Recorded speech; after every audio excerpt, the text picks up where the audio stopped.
Olá, amigos da Revolução Industrial Brasileira, tudo bem com vocês? Começando a semana dia 1º de março, com o Desenve Notícias desta segunda-feira. Depois de uma entrevista super enriquecedora que eu fiz mais cedo com o Roberto Mangabeira Unger, que muita gente tem opiniões polêmicas, eu respeito todas as opiniões que vocês possam ter, mas eu quero lembrar a respeito dessa entrevista que aqui a Revolução Industrial Brasileira é um lugar para discussões teórico e práticas a respeito de caminhos para o Brasil. Então tem certos assuntos que eu propositalmente não abordo para que eu possa me manter dentro de um projeto de comunicação voltado a encontrar caminhos para o desenvolvimento do Brasil, que eu considero que são a coisa mais importante a fazer. E parte do problema do desenvolvimento está, naturalmente, na questão dos tributos. Por isso o Desenve Notícias de hoje trará a questão da correção da tabela do imposto de renda. Parece um assunto menor, parece um assunto mais corriqueiro, menos estrutural, mas ao contrário, é super estrutural. É um assunto que tem a ver com a formação da economia do Estado para o próximo ano. A tabela do imposto de renda não foi corrigida esse ano, contrariando uma promessa de campanha do atual governo, que havia prometido corrigir a tabela do imposto de renda, mas enfim, promessas se descumprem o tempo inteiro. Essa aqui é a triste verdade. Mas o fato é que agora, com a não correção da tabela do imposto de renda, 10 milhões e meio de pessoas a mais estarão, nesse ano de 2021, devendo imposto, ou seja, precisarão declarar, fazer o recolhimento e declarar o imposto de renda sobre as suas rendas, sejam elas quais forem. E do que se trata, para quem não sabe, a correção da tabela? Existe um limite de renda mensal a partir do qual você precisa pagar o imposto de renda. Abaixo disso você está isento. Hoje no Brasil, o limite de isenção, ou melhor, o limite a partir do qual você não está isento é uma renda mensal de R$ 1.903,98. Mas acontece que aí está a matéria que eu estou me referenciando, que saiu no UOL, segundo o Sindicato dos Auditores Fiscais, lá o Sindifisco, a isenção deveria ser a partir de uma renda mensal de R$ 4.022,89. Essa discrepância responde à escalada inflacionária dos últimos anos, que embora não tenha sido um processo de inflação, hiperinflação, mas assim, sempre existe uma certa perda de valor da moeda e isso faz a corrosão do poder de compra do salário e isso levaria naturalmente à necessidade de manter para manter no mesmo patamar de isenção, aqueles que sempre foram isentos continuarem isentos, precisaria haver uma correção da tabela. A promessa de corrigir a tabela e, portanto, elevar o nível da renda máxima de isenção e mínima de pagamento é uma promessa antiga, muitos fazem e quase nunca se cumpre.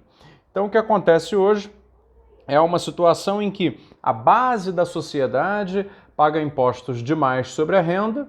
Na verdade, por que demais que eu digo? Porque em relação às rendas mais baixas, as alíquotas mais baixas de imposto representam muito em relação ao total da renda auferida pelo trabalhador, pelo funcionário público, por quem quer que seja.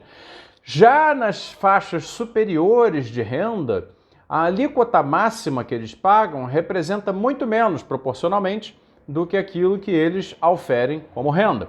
Então essa desproporção é o que se chama de regressividade do sistema tributário brasileiro sobre a renda. Então a correção da tabela seria um instrumento importante de, pelo menos correção, melhoramento, né? Não digo acabar porque não acabaria, mas tirar um pouco dos efeitos regressivos da tributação brasileira sobre a renda, tal como ela é hoje. E, bom, evidentemente isso tem impactos econômicos no ciclo de atividade econômica, porque afinal de contas a maior parte da população brasileira tem menor nível de renda. Se a maior parte da população brasileira que tem menor nível de renda está mais tributada, é menos dinheiro indo para consumo de bens e serviços.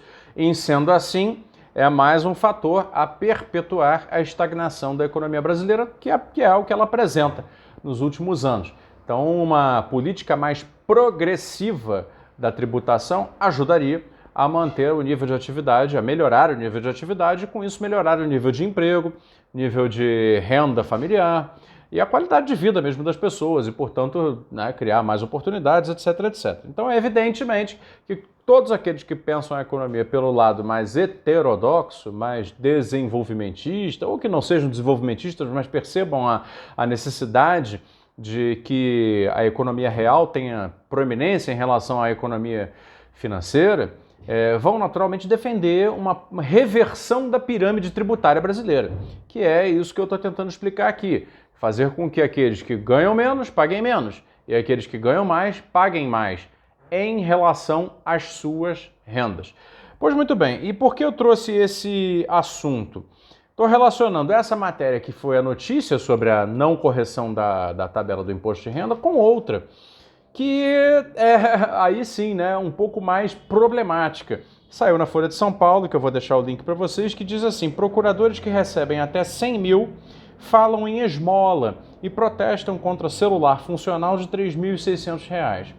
Então, basicamente, aqui conta essa história de um grupo de procuradores cujas mensagens de um sistema de comunicação qualquer aí desses acabaram sendo vazadas, e essas mensagens mostram os procuradores, mais uma vez, na verdade, pessoal, flagrados, dizendo que têm vidas muito pobres, que recebem pouca assistência do Estado, que é o seu empregador, mesmo ganhando salários de até 100 mil reais e recebendo regalias. Então, na matéria fala das regalias. Eles, na verdade, achavam que tinham que receber um novo iPhone, não é um celular qualquer, é um iPhone.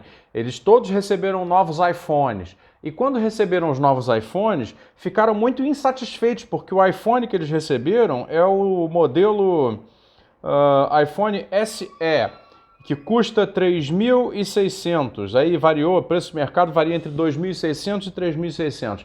E eles ficaram insatisfeitos, chamando isso de esmola, e querendo um iPhone top de linha para pegar o 5G, sei lá mais o quê.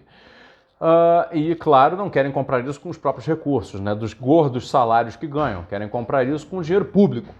Muito bem, por que eu estou trazendo a relação entre essas duas coisas? Por uma evidência, o sistema tributário existe para financiar os gastos do Estado.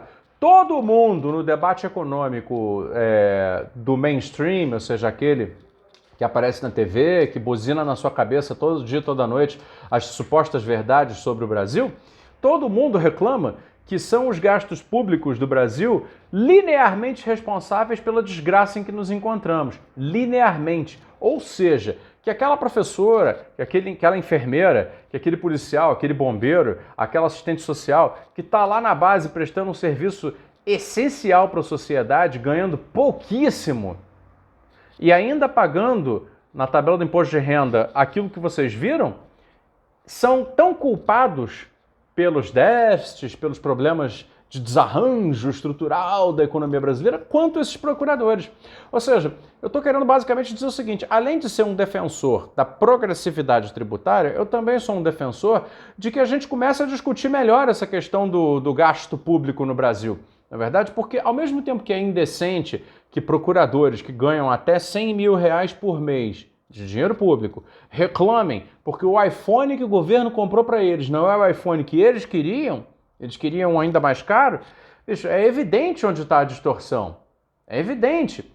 Ou seja, porque a narrativa que se conclui é a seguinte: a base da sociedade paga mais do que o topo para sustentar, aí sim, uma casta de privilegiados como essa, e não como os professores e enfermeiros e bombeiros e policiais e assistentes sociais e tantos outros.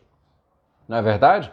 E aí você cria uma situação de absoluta dissonância. Não tem como haver harmonia social, não é verdade, dentro de um sistema como esse. Correto? Então é bom lembrar muito bem quem é que de fato está se dando muito bem aí na carreira de Estado, que são muito poucos, e quem na realidade está pagando o pato por esses muito poucos. Porque esses não são atingidos por reforma administrativa nenhuma, esses não são atingidos por reforma de previdência nenhuma, esses sequer são atingidos por correção de nada, em termos de tributação, em termos de nada.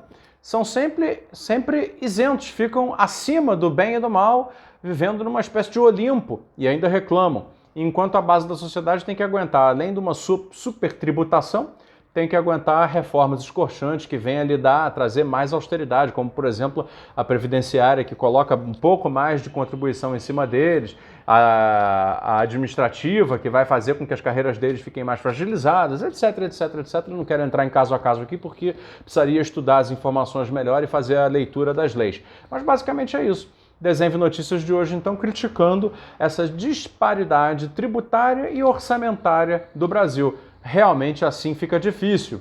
Assim fica difícil você propor que o Estado concentre as capacidades para propor um desenvolvimento.